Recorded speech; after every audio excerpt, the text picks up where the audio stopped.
예, 가끔 제 아들 요엘이가 저에게 자기가 원하는 거를 좀 사달라고 이렇게 애원을 합니다. 제가 여러분 뭐라고 대답하겠습니까? 대부분 노해요. 왜 노하냐면 자기가 원하는 것이 자기가 필요한 것이 아닐 때가 많아요. 필요하면 사주는데 그렇지 않기 때문에 노하는 경우가 많습니다. 그러나 어쨌든 간에 어떤 경우에 필요한 것을 이렇게 구하게 되면 제가 기쁨으로 그 아들에게 선물을 해주게 됩니다. 한 번은 이 녀석이 나르니아 영화 있죠. Chronicles of Narnia라는 영화를 봤어요. 그러더니 저보고 책을 사달라고 그러더라고요. 나르니아 책을 좀 사주면 자기가 읽겠대요. 그러니까 부모 마음에는 뭐 책을 읽는다고 그러면 책을 안 사줄 이유가 없잖아요. 그래서 제가 아마존에 그 책을 오더를 했습니다. 그랬더니 이제 굉장히 고마워하고 또 중간중간에 언제 책이 오냐고 저한테 이렇게 리마인드를 시켜주고 반드시 그게 와야 된다 이렇게 마음의 조급함으로 기다리는 걸 보았습니다. 아닌 게 아니라 그 책이 오자마자 그것을 뜯고 고마워가지고 아빠밖에 없다고 뭐 가진 칭찬을 다 하더라고요. 저는 그런 모습을 보면서 어쩌면 우리가 하나님과의 관계에서도 그렇지 않을까. 오늘 읽은 본문 말씀에도 보면 하나님의 그 놀라운 축복을 우리는 지난 2주에 걸쳐서 생각을 해보았습니다. 다윗에게 어떠한 언약의 축복을 주셨습니까? 그의 이름을 크게 해주겠다고 그러고 그 국가를 아주 안전하게 이렇게 보호해 주시겠다는 약속을 하시며 그 자손을 통해서 그 나라와 왕국이 영원할 것이다라는 이렇게 감당할 수 없는 축복을 받게 되었습니다. 자, 그런데 어떻게 그걸 반응을 할까? 이러한 축복을 받았던 다윗의 반응에 우리가 초점을 맞춰야 돼요. 자, 마치 제 아들이 그 작은 선물을 통해서도 저한테 굉장히 고마움을 느끼고 아빠밖에 없다라고 칭찬하며 그렇게 하는 것을 볼 때 이 녀석이 거짓으로 그러는구나 그런 게 아니라 기쁘잖아요. 마찬가지로 다윗도 하나님 앞에 나아가는데 기도로서 나아가요.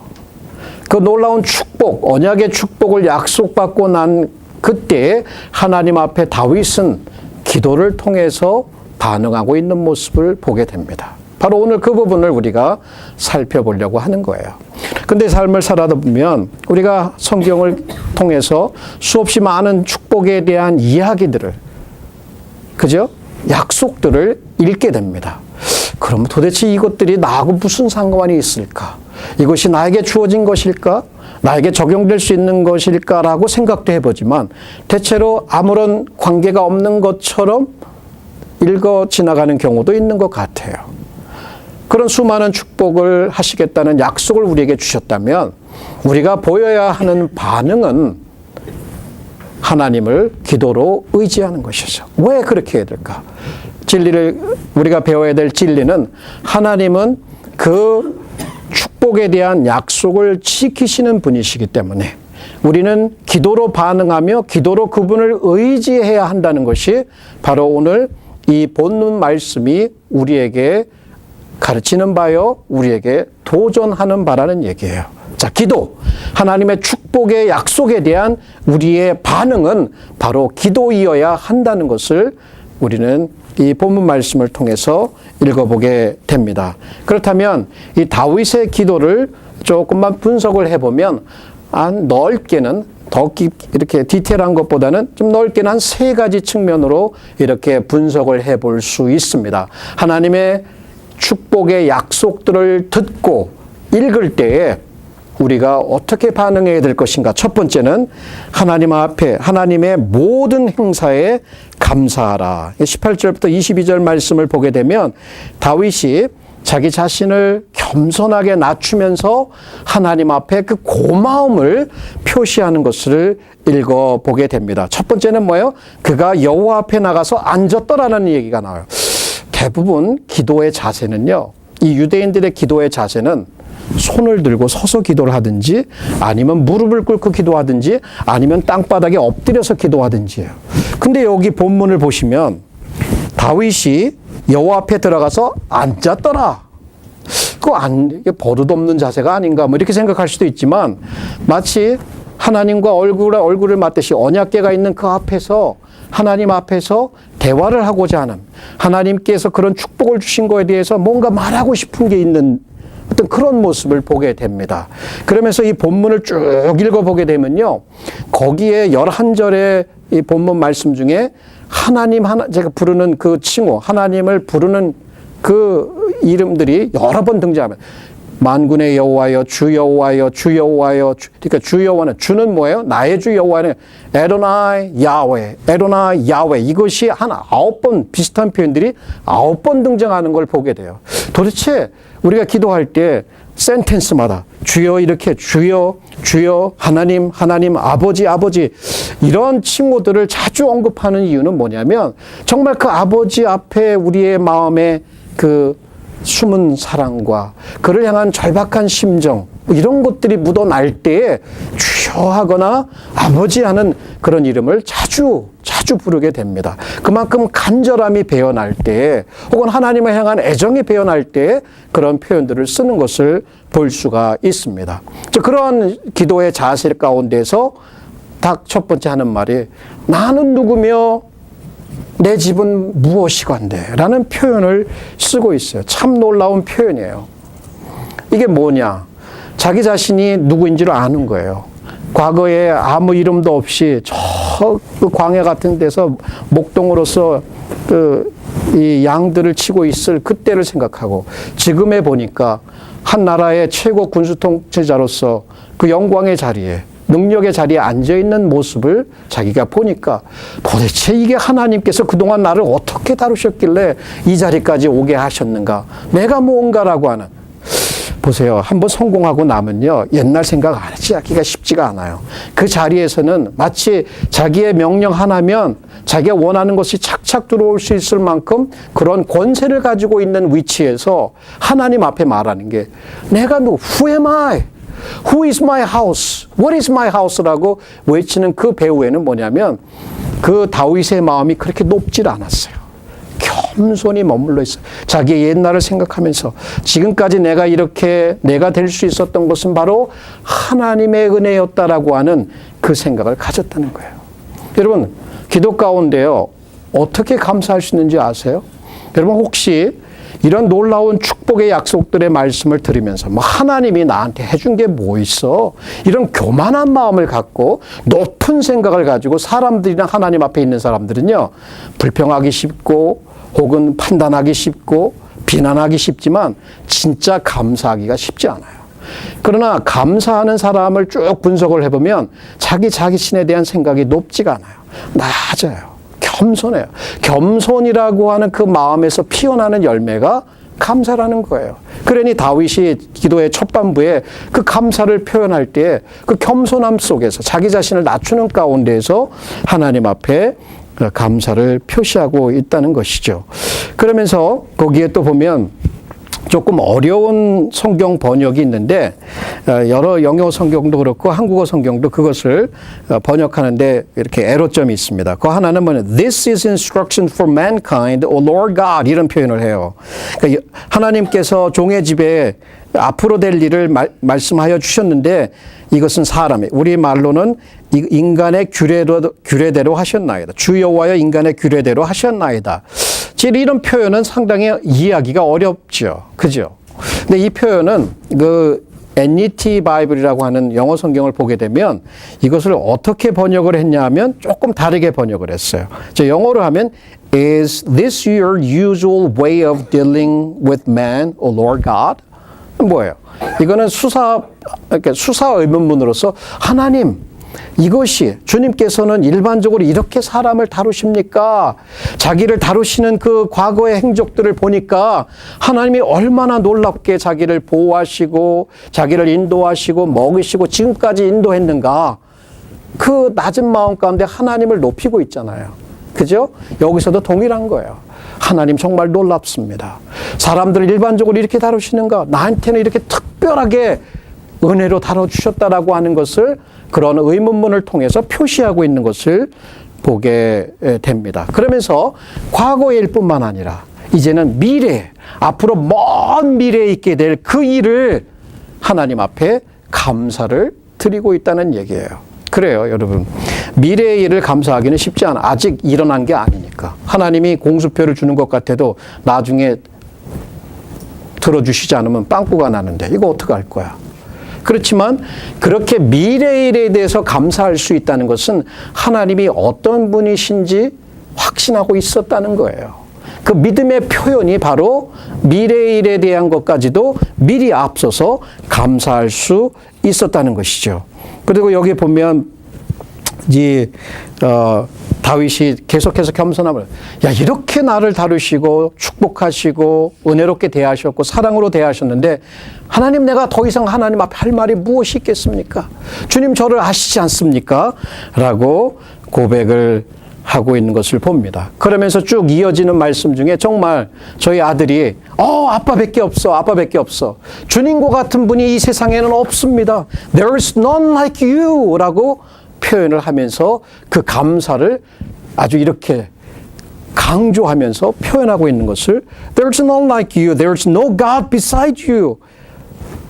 그렇잖아요. 우리가 자식들에게 어떤 정말 그들이 원하는 좋은 선물을 했을 때 와서 뽀뽀를 하면서 아빠밖에 없어, 엄마밖에 없어라고 할 때 There's none like you.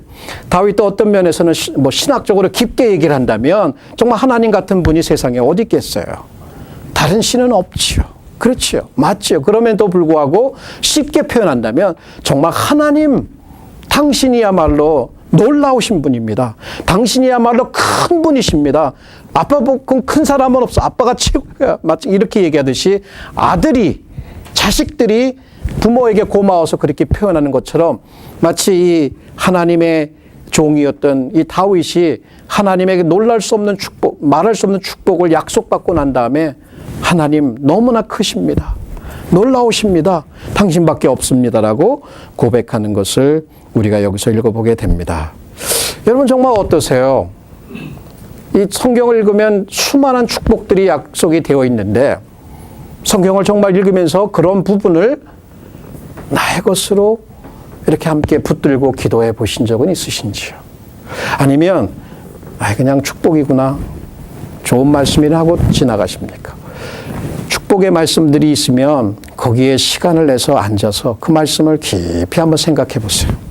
그리고 그 축복을 내 것으로 받아들일 수 있는 그 마음의 준비를 하시면서 야, 하나님이 이러한 축복을 나에게 주시는구나, 감사로 한번 반응을 해 보십시오. 그러나 여러분 삶 가운데 나의 몸 필요 없어, 괜찮아, 나는 이런 높은 마음이 있으면 정말 하나님 앞에 감사하기란 쉽지 않을 것입니다. 여러분 사도 바울이 참 배움이 많고 세상적인 기준에 볼 때도 그렇게 부러울 거 없었어요.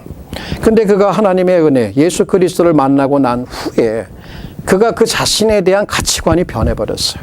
얼마나 자기 자신을 겸손하게 낮추고 있는지 한번 들어보십시오. 맨 나중에 만삭되지 못하여 난 자 같은 내게도 보이셨느니라. 나는 사도 중에 지극히 작은 자라.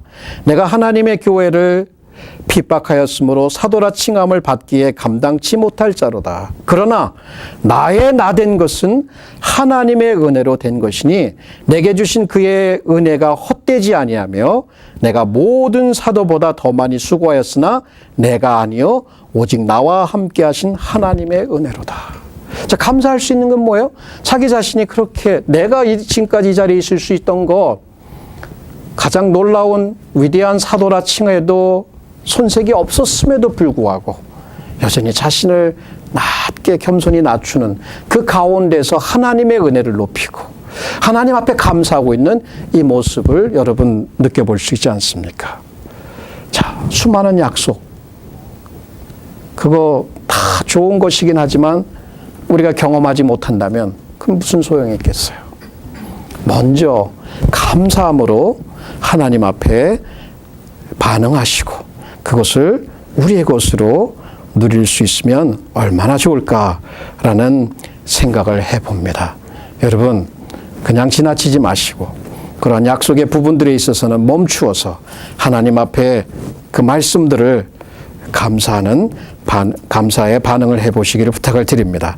자, 두 번째는 하나님으로 우리와 그분 사이의 언약 관계를 기억하게 하라. Remind God of the covenant relation between God and you. 자, 이 말이 좀 어렵게 느껴지실 수 있는데요. 이건 그렇게 어려운 게 아닙니다. 쉽게 얘기하면 제가 제 아들과 이렇게 관계가 있잖아요. 아들과 아버지. 그렇죠.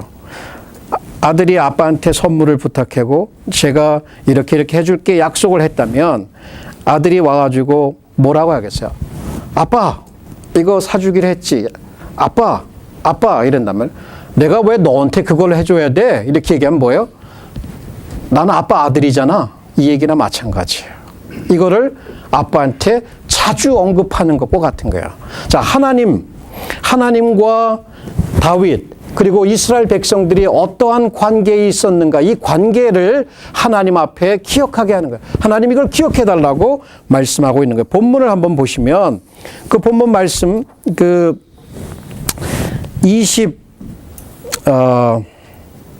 몇 절에 23절 지나서 23절이에요. 23절 영어로는 이렇게 시작을 합니다. 23절 And who is like your people Israel 이런 말을 써요. Who is like your people Israel one nation on earth 이렇게 하면서 쭉 연결이 돼요. 근데 이 말씀들이 뭐냐면 여기 보면 your people Israel your people이라는 것을 여러 번 그 짧은 그 verse 가운데 언급하고 있어요. 뭐예요? 주제가 그거예요. 당신의 백성 이스라엘, 당신의 백성, 자꾸 거듭해서 얘기하는 거예요. 근데 그 백성이 어떤 백성이에요? 하나님이 저 이 애굽 가운데, 다른 나라들 가운데 자기의 그 크신 능력의 팔로 이끌어내신 구속이라는 또 단어가 나옵니다. 구속은 뭐예요? 뭔가 값을 지불하고 그 백성들을 노예와 속박과 억압 가운데서 끄집어냈다는 얘기예요. 구속했다는 말이. 그러면 여기는 뭐예요? 하나님께서 그렇게 그들을 구속해서 왜 구속했어요? 바로 너희의 하나님, 그들의 하나님이 되기 위해서 했다는 얘기예요. 자, 하나님의 백성과 여기 하나님 사이에 맺어진 끊을래야 끊을 수 없는 영원한 언약의 관계, 이 구속의 관계를 얘기하는 거예요. 자, 이 관계를 하나님 앞에 기억하라고 말씀드리는 거예요. 다시 얘기하면 우리가 약속의 말씀들을 읽어갈 때 우리가 누구인지를 알아야 돼요. 우리는 분명히 하나님께서 그 아들 예수 그리스도를 통해서 우리를 사셨어요. 하나님의 자녀로 사신 거예요. 그 피값을 지불하시고 하나님의 자녀로 만들어 주었다는 얘기예요. 그럼 우리 시시하게 하나님의 자녀로 살아가면서 우리 아버지가 이렇게 부유하신데 아무것도 없는 것처럼 그렇게 그냥 시시하게 시간을 낭비할 게 아니라 하나님께서 놀라운 축복을 우리에게 약속하셨다면 바로 우리 아버지가 당연히 우리에게 이런 것을 해주실 것이다라고 하는 그 확신이 바로 우리가 어떠한 자인가를 생각하는 가운데서 시작이 될 수 있는 거예요. 정말 여러분은 누구십니까? 제가 여러분에게 Who are you? 하면 하나님이 그리스도의 피를 통해서 구속하신 하나님의 자녀. 자, 이 사실을 왜 다 알고 있는데 또 얘기를 해요. 정말 깊이 한번 생각해 보십시오. 세상은 이 크리스천이 되는 걸 이해하지 못합니다. 하나님의 자녀의 특권을 이해하지 못합니다. 그렇지만 여러분과 제가 이 세상에서 지금까지 받은 것 중에 가장 큰 축복과 가장 큰 그 스테이터스, 신분이 있다면 그것은 하나님의 놀라운 자녀가 되었다는 거예요. 바로 이 사실을 우리는 하나님의 약속을 읽으면서 기억해야 하며 또 우리는 이 사실을 하나님 앞에 말씀을 드리는 거예요. 하나님, 저희들은 바로 하나님께서 구속하신 당신의 친 백성입니다. 그러므로 하나님은 그 약속을 행하실 의무가 있다라고 하나님 앞에 그 이유를 설명드리고 있다라고 하는 얘기예요. 그래요. 아까도 말씀드렸듯이 쉽게 얘기하면 우리 부모와 자녀들과의 관계에서도 우리가 자녀들에게 어떤 것을 약속했다면 왜 그것을 약속을 합니까? 걔들이 우리 자녀 아닙니까? 만약 아들이 와가지고 아빠 때문에 내가 이 세상에 나왔는데 아빠가 약속한 거 들어줘야지 하면 내가 언제 그런 얘기했냐? 이렇게 얘기하실 분이 있나요? 손 들어보세요. 우리 아버지들. 손이 안 올라가네. 분명히 들어주실 거예요. 그죠? 당연히 들어주시죠. 그 관계가 그렇게 중요한 겁니다. 그 관계를 속에서 우리 아버지 앞에 기도하고 있는 그 모습, 그것은 하나님 앞에 감사하는 것이요. 또 하나님 앞에 이제 그 관계를 기억하게 하면서 세 번째로 이어지는 게 뭐냐. 바로 그것은 하나님께 약속을 이행하시도록 간구하라는 얘기예요. 세 번째가 그거예요. 감사로 반응했고, 그 다음에 이제 기도의 준비를 하죠. 간구의 준비를 하는데, 간구의 준비를 하는 과정에서 맺고 있는 언약의 관계를 설명을 드리고, 말씀을 드리고, 세 번째는 이제는 다른 거 없어요. 하나님, 이 일을 해 주셔야죠. 이 일을 하셔야죠. 이 일을 들어달라고 간구하는 겁니다. 여기 본문 말씀에도 보면 다윗이 이제 뭐라고 합니까? 여호와 하나님이여, 여호와 하나님이여, 또 이러죠. 이제 주의 종과 종의 집에 대하여 말씀하신 것을 영원히 확실케 하옵소서, 이렇게 얘기를 한단 말이에요. 다시 얘기하면 뭐예요? 하나님 약속하신 거 이제는 행하십시오. 그것을 이루십시오 라고 얘기를 하는 거예요. 간구하고 있다는 얘기예요. 근데 여기서 이제 한 가지 우리가 중심적으로 보아야 될 중요한 사실이 있어요. 이 간구한다고 할 때 그냥 내가 원하는 것만 줄줄이 한 리스트를 재갖고 하나님 요게 내가 원하는 거예요. 알죠? 이게 아니라 그 원하는 것들을 하나님 앞에 드릴 때에 하나님께서 이미 약속하신 말씀 있잖아요. 하나님께서 이미 말씀하신 것. 자, 그 줄이 얼마나 여러 번, 그러니까 Lord, you have spoken this. The word that you have spoken. 요 프레이즈가 여러 번 반복이 되고 있어요. 그 얘기는 뭐예요? 그 간구, 다윗의 간구에서 중심적인 그 근거, 그게 뭐냐면 바로 하나님이 이미 말씀하셨다는 거예요. 그러니까 다윗이 말하는 거는 하나님이 말씀하셨으니까 말씀하신 대로 이루십시오. 우리 자녀들이 아버지한테, 어머니한테, 어머니, 아버지가 약속했었으니까 말씀하신 대로 이루십시오. 해 주십시오라고 갖다 들이대는 거 마찬가지예요. 물론 이거는 이렇게 무시하거나 그런 투가 아니라 바로 다윗에게 있어서나 우리에게 있어서 믿는 자에게 있어서 하나님 앞이나 세상 가운데 가장 큰 영적인 무기가 있다면 이미 하나님께서 말씀하신 그 말씀대로 기도하는 거예요. 이게 참 놀라운 얘기입니다. 그러면서 다윗은 하나님의 말씀을 인용하기도 하고 또 하나님께서 이 일을 이렇게 해셔야 되는 이유를 제공하기도 하고 또 하나님의 말씀에 호소하고 있더라 라고 하는 것이 바로 다른 사람들과는 다른 이 다윗의 간구의 특징이라고 할 수가 있습니다. 이거야말로 다윗이 하나님 앞에 들이댈 때 가장 최고의 아규멘트가 되는 겁니다.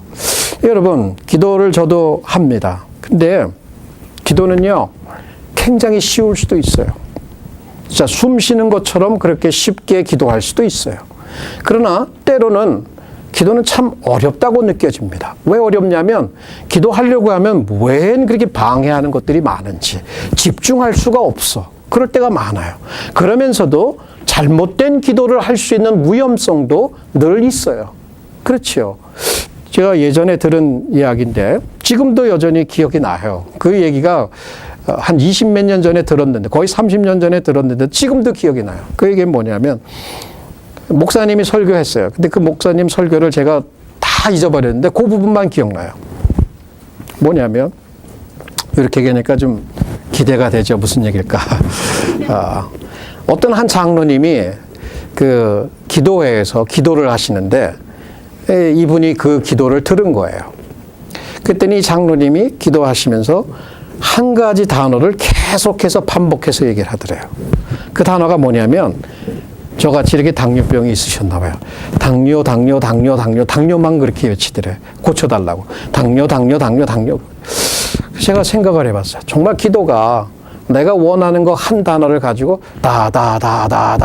아무런 인격적인 교류나 교감도 없이 이 다윗의 기도에 보면 얼마나 인격적이고 하나님과 마치 대화하는 듯한 하나님의 말씀을 인용하면서 하나님과 함께 릴레이트하는 어떤 그렇게 하나님과 새겨가는 듯한 어떤 그런 느낌을 받잖아요. 그냥 아무런 의미 없이 뭐 그냥 짓거리는 말이 아니에요. 뭐 이런 것이 아니잖아요. 혹 우리가 하나님 앞에 약속하신 것을 이루시라고 기도할 때 확신을 가질 수 있어요. 여러분, 확신을 가질 수 있고 감사함으로 아뢰을 수가 있는 거예요. 하나님이 이미 말씀하셨기 때문에 그것보다 더 나은 하나님이 더 나은 그 argument라는 말이 좀 이상하지만 더 좋은 무기가 없어요. The best spiritual arsenal for us 뭐예요? 하나님의 이미 말씀하신 거예요. 이거 딱 붙들고요 기도하면 돼요. 그러면 뭘 기도할 거예요, 여러분? 어떤 기도를 할 거예요? 우리 교회를 위해서 무엇을 기도할 거예요? 하나님이 교회가 예수님께서 말씀하시기에 내가 이 반석 위에 내 교회를 세우리라. 그렇게 약속하셨으면 그 약속을 붙들고 하나님의 교회가 영적으로 부흥하고 숫자적으로도 부흥할 수 있도록 기도할 수 있습니다. 여러분, 가정을 위해서 뭘 기도할, 아직도 구원받지 못한 영혼들이 있으면 주 예수 그리스도를 믿으라. 그리하면 너와 내 집에 구원을 얻겠다라고 하신 그 약속을 붙들고 구원받기를 위해서 기도하는 거예요. 하나님께서 공부할 때 어떻게 하시겠어요? 하나님께서 지혜 주신다. 너희 중에 지혜가 부족한 자가 있느냐? 모든 사람에게 후히 주시고 꾸짖지 않는 하나님께 구하라고 했으니까 지혜를 구하는 거예요. 여러분, 경제적으로 어려움이 있어요? 자녀를 키우는데 문제가 있어요? 마음에 요즘 답답하고 신경 쓰고 걱정거리가 많아요? 걱정하지 말라. 너희는 내일 일을 염려하지 말라. 너희 아버지께서 천부께서 다 아시고 책임진다고 했으면 그렇게 그 약속을 붙들고 기도하는 거예요. 그렇게 이루어 달라고. 왜? 하나님이 말씀하셨으니까. 그런데 얼마나 많은 약속이 있어요. 지금 몇 가지만 언급을 했지만 여러분 생각나는 게 있을 거예요, 지금. 내가 지금 기도해야 될 내용들, 강구해야 될 내용들, 하나님이 말씀을 이렇게 하셨으니까 그것을 하고 있는가? 여러분 그렇게 하고 계십니까? 얼마나 많은 축복의 이야기가 있습니까?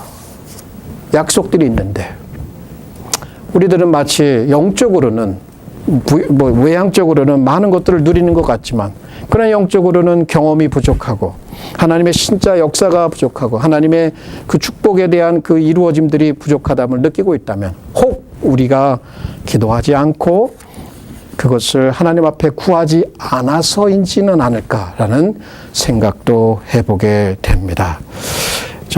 전에 그 인디아로 나가는 한 선교사 19세기의 선교사에 대한 이야기를 읽어본 적이 있습니다.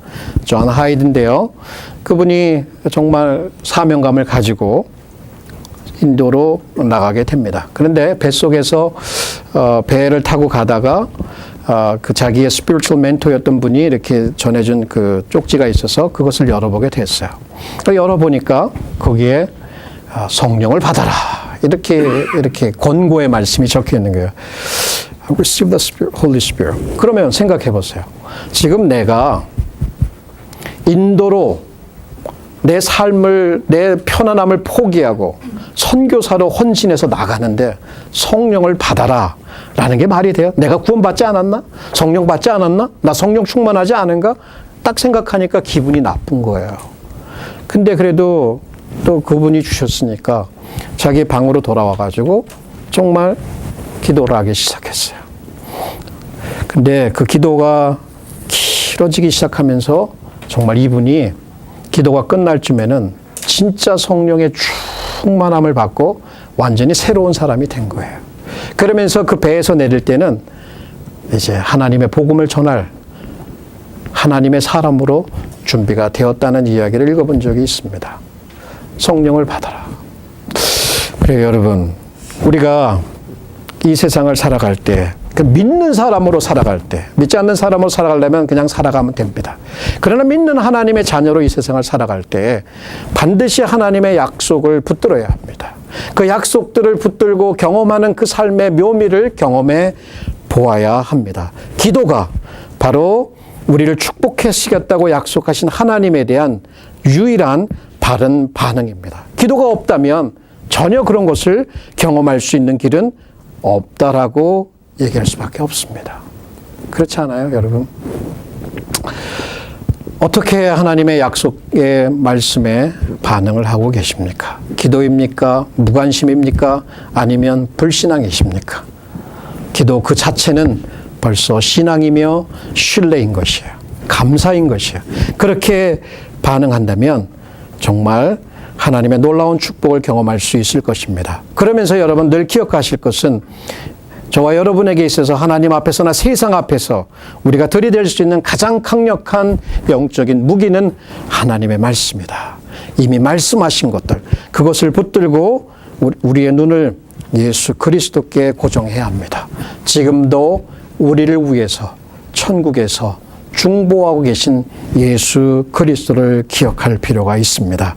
19세기에 유명한 목사님이셨던 로버트 머레이 맥쉐인, 이분이 이런 말을 합니다. 들어보십시오. If I could hear Christ praying for me in the next room, I would not fear a million enemies. Yet distance makes no difference. He is praying for me. 그리스도께서 옆방에서 나를 위해 기도하고 있음을 들을 수만 있다면 100만의 적들을 두려워하지 않을 것이다. 거리는 문제가 되지 않는다. 그분은 나를 위해 기도하고 계신다. 자, 바로 그거예요. 그분은 그러한 삶을 이 땅에서 살으셨어요. 기도했고 하나님을 의지했고 하나님의 말씀을 붙들었고 늘 하나님 앞에 얘기해. 하나님과 사람들한테 그랬잖아요. 아버지와 나는 하나다. 그 끈을 내 끊을 수 없는 삼위일체의 그 관계를 설명을 하였습니다. 하나님도 그걸 아버지도 그걸 아셨고 결국 말씀을 이루는 그런 삶을 사셨고 축복된 삶을 사셨습니다. 그분께서 성령으로 우리를 이끌고 계십니다. 여러분, 우리 다 같이 하나님께서 주신 많은 축복의 약속들을 우리의 삶에 누리기 위해서 바로 기도의 자리로 나가야 합니다. 가정에서도 그렇고 교회에서도 그렇고 바로 그곳에서 감사함으로 반응하며 또 우리와의 하나님과 맺은 영원한 관계를 늘 말씀을 드리고 또 힘을 얻어서 그분이 그것을 행하시도록 간구할 필요가 있습니다. 그렇다면 우리는 많은 것들을 누릴 수 있을 것입니다. 여기 시편 기자는 이렇게 고백을 하고 있습니다. 여호와여, 내가 주를 불렀사오니 속히 내게 임하소서. 내가 주께 부르짖을 때에 내 음성에 귀를 기울이소서. 나의 기도가 주의 앞에 분향함과 같이 되며 나의 손 드는 것이 저녁 제사같이 되게 하옵소서.